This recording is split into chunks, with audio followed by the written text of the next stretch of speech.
Hi guys, welcome back to the James Bond show with no fears, limits or substitutes. I'm the bad boy of James Bond. If you haven't subscribed to the channel guys, please make sure you do. And just note that YouTube have removed, in a 5-minute period, they removed 10 of my subscribers. Not sure what's going on, maybe because I spoke a little bit politically and we're not allowed to have an opinion about anything anymore. But I do have an opinion on License to Kill, a film I absolutely love, Timothy Dalton's second film.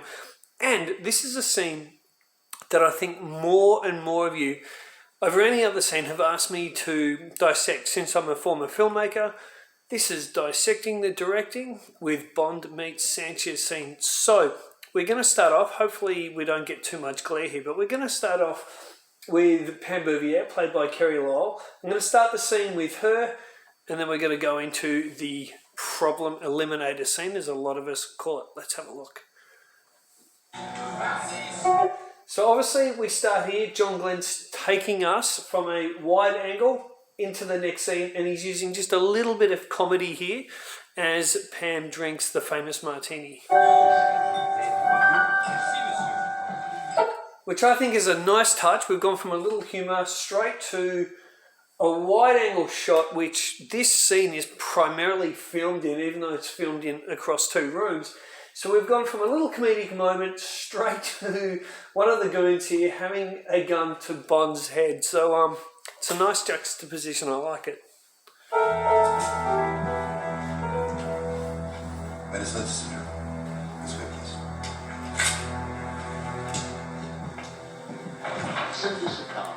So we've gone from a wide angle shot. The director, John Glenn, keeps this as wide as possible the whole time. Obviously you can't be too wide here. They're literally going to push through a doorway as they try to keep the movement and the flow going. And one thing I absolutely love about this scene is the editing.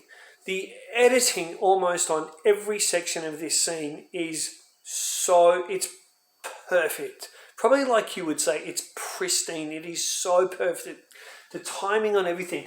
You'll see as the doors open, then the doors close from the other side. Watch how the editor, I believe from memory it was John Grover, watch how he slices this together. It's beautiful. And the lighting is gorgeous too. Send us 50 cents. Send whatever you can send. We've got a very special one. You guys.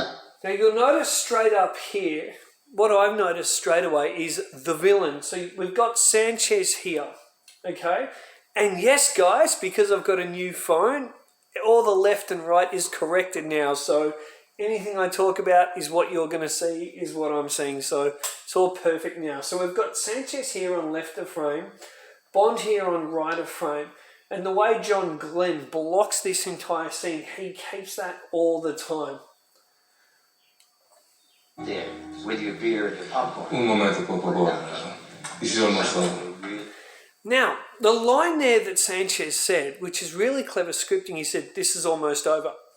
What I notice as a director in this scene, and my theory is proven later, but what I notice is that the character of Sanchez is actually nervous. And you're like, what are you talking about? Crazy, he's relaxed, he's comfortable. But there's some hints here, and then there's absolute evidence that the nervous one here is Sanchez. Now, keep in mind, in the original cut of this film, well, they cut it out before the theatrical release, there was another attempt on Sanchez's life. So Sanchez, he knows he's a wanted man. He knows he's a ruthless drug baron, and he knows the CIA, etc., are all after him.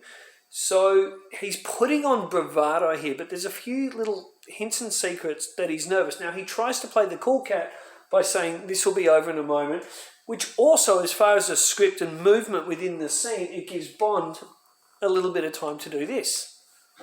This particular book has sold in excess of 250,000 copies. See, and even here you see Sanchez's eyes move with Bond. He's looking at Bond really carefully. Now, the screen that he was supposedly watching that he wanted a minute more to watch is here. He's not watching that. He's looking at Bond, and so is Heller's eyes as well. So Heller and Sanchez, they're both a bit nervous about this guy because he seems so confident and sure of himself. Anyone who sends in a $100 pledge will receive a personally autographed copy of. Beautiful. This is called pulling a frame, basically. So we're seeing the armor light here, which is in frame, nice and clear. And then that goes out of focus. So you can kind of call that pulling frame. And of course, we've got the President Hector Lopez thing, which is a nice little touch here. And of course, we're setting up for how Bond can try and get to Sanchez later.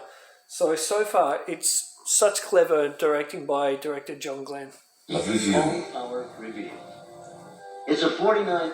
Now, one of the little hints that Sanchez is probably a little bit more nervous than he's making out on is he was sitting all comfortably before Bond came in, and he had this ugly-looking green lizard with the diamond necklace on it.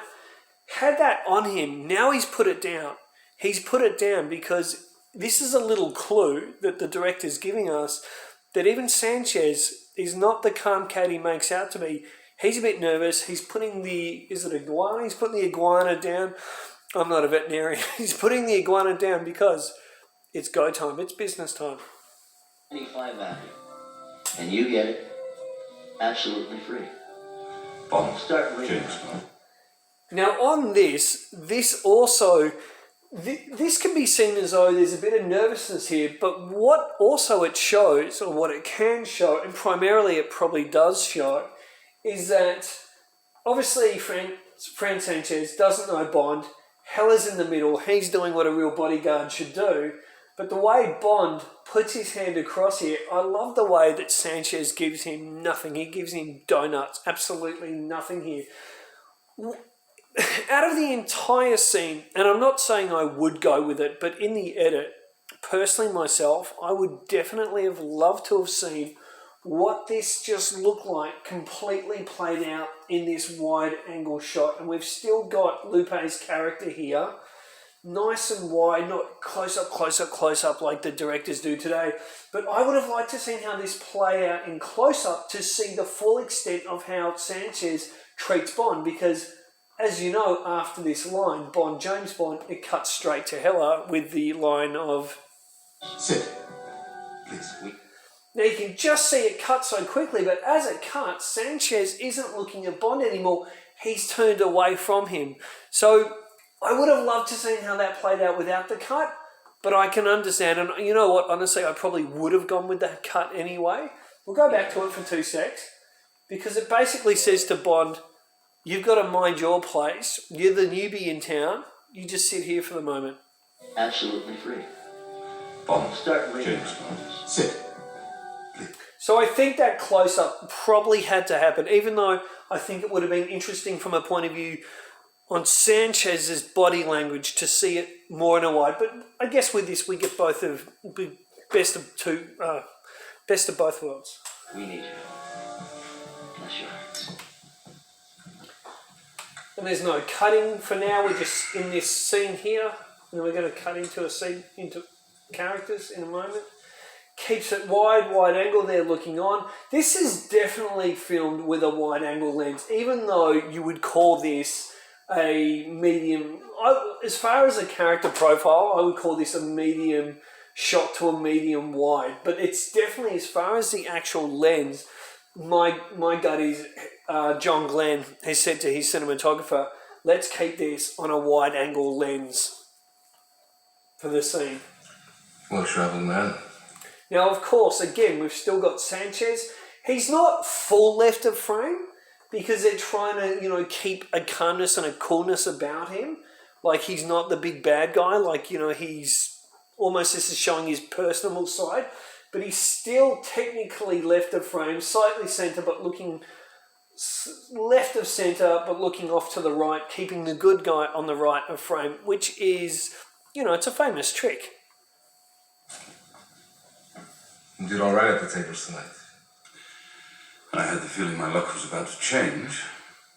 Well, he's a wise gambler. Who knows? Now they're setting up again. They're setting up the characters like the Dumbo there, looking on a Bond because of the dialogue that's coming up. So it's important to keep them in the frame at the moment. When his luck is run out. Why this? In my business, you prepare for the unexpected. And what business is that?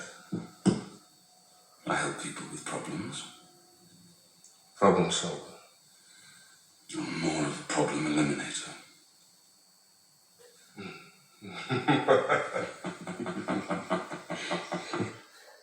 Now, something that I'm going to get back to this in a moment, guys, but there's something I wanted to share with you too. Just as they sit down, so as Bond sits down, this is what I noticed earlier. Have a look at this. Well-travelled man. You did all right at the tables tonight. You've got an important figure here, right? So as far as the set design, and you've got an important figure there, like holding a gun. And I'm not too sure what this one's holding, but it looks like a weapon or something. Now, I could be completely reading into this, but here we've got a battle of the titans of the film, and I'm just wondering if this is kind of like you've got mano a mano, this guy facing this guy, this statue, Bond facing Sanchez. Is this kind of the director showing us, you know, kind of two important figures up against each other? Is that a little hint he's done, or was it completely accidental? I had the feeling my luck was about to change. Well, it's okay. And of course, Bond looks over here to Lupe, which is clever. She's got this kind of guilt look as though, yeah, she was going to set him up on the cards anyway and take his money. Wise gambler. Who knows when his luck is run out? Why this? In my business, you prepare for the unexpected. And what business is that? I help people with problems. Problem solver. I'm more of a problem eliminator.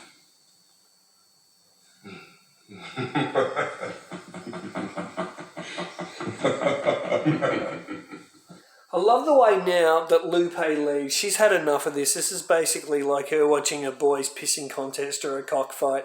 She's not interested. And it says a bit about her character too, that she's had enough at this point.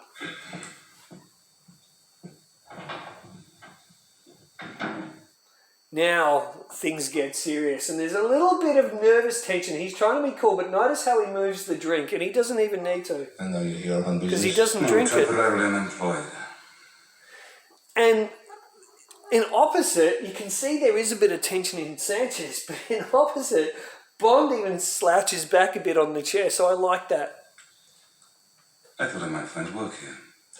It was very difficult to obtain a work permit in Isthmus. It's, well, one has to show a special talent that people here don't have. Well, that shouldn't be too difficult. And of course, this is fantastic. Truman Lodge, the actor playing Truman, how he reacts like that, looking away. I think all the acting is perfect here. Senor Don, you got big cojones. You come here to my place. This is great direction. Not Martin, well, he directed the next film. But John Glenn could have left the character of Hellier here, almost to corner Bond. You know, he's there, and then you've got Sanchez there, and you've got these two other guys over here.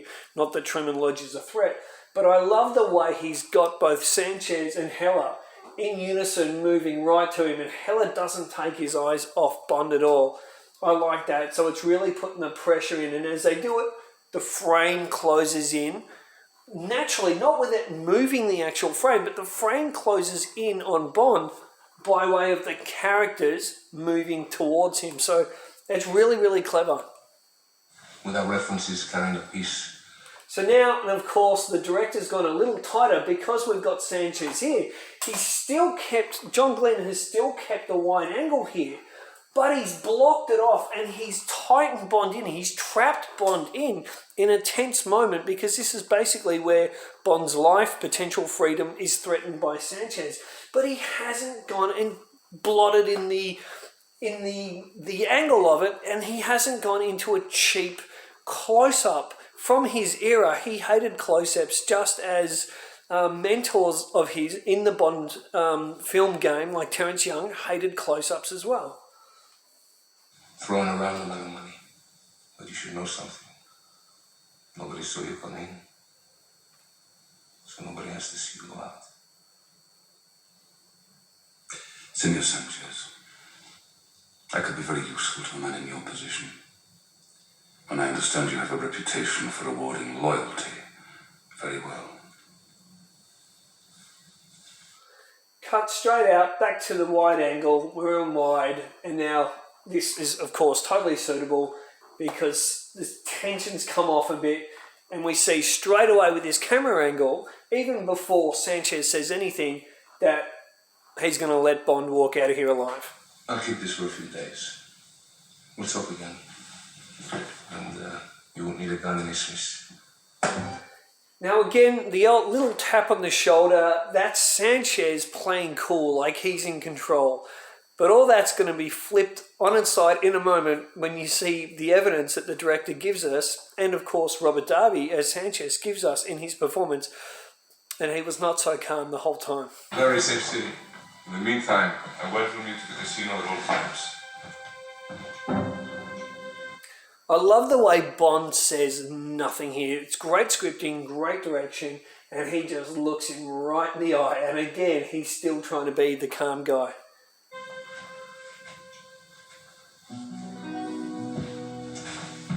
Now, as soon as these doors close, look at Sanchez's face, his eyes, and listen to his voice speed up and the tension in his voice.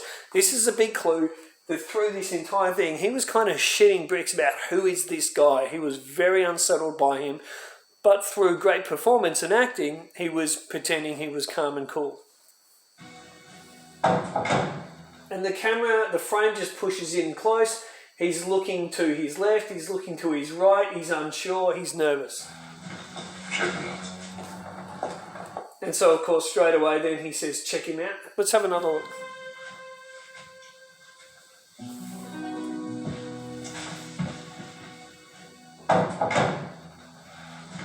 Check him out.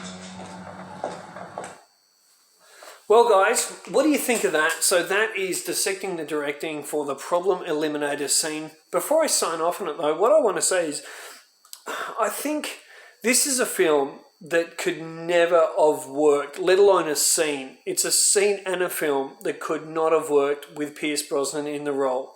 And Pierce Brosnan fans, hold on to your little tights there. Don't get your knickers in a knot. It's just true. The gravitas, the nonchalance, the voice, and the acting chops that Timothy Dalton had was unbelievable. And this is why he is my favourite James Bond. I say I've got two favourite Bonds. Favourite film Bond, I say, is Connery. Favourite Fleming Bond is Timothy Dalton. And this entire scene, if this was played to Ian Fleming would have absolutely loved it. And not only loved this scene, but I think he would have loved the film. This is a brutal, sadistic, balls to the wall James Bond film, but it still has the James Bond tropes, the gadgets. It's got the longest scene, or the most scenes with Q of any Bond film. This is how you make a James Bond film, by keeping the tropes, keeping the machoism, the sexism a little bit there. Of course, we've got strong female characters as well. But Timothy Dalton's performance and Robert Darby's performance is electric. The casting was perfect.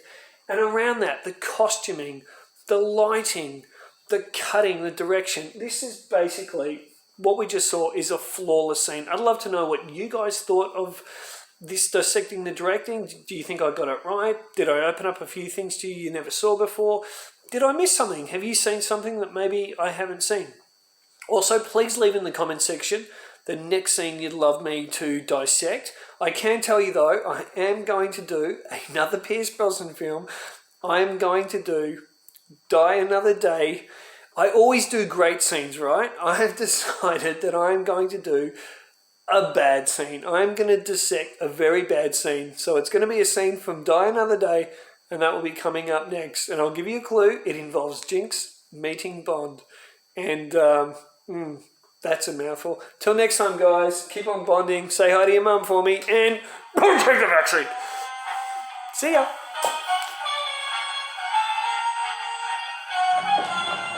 So what did you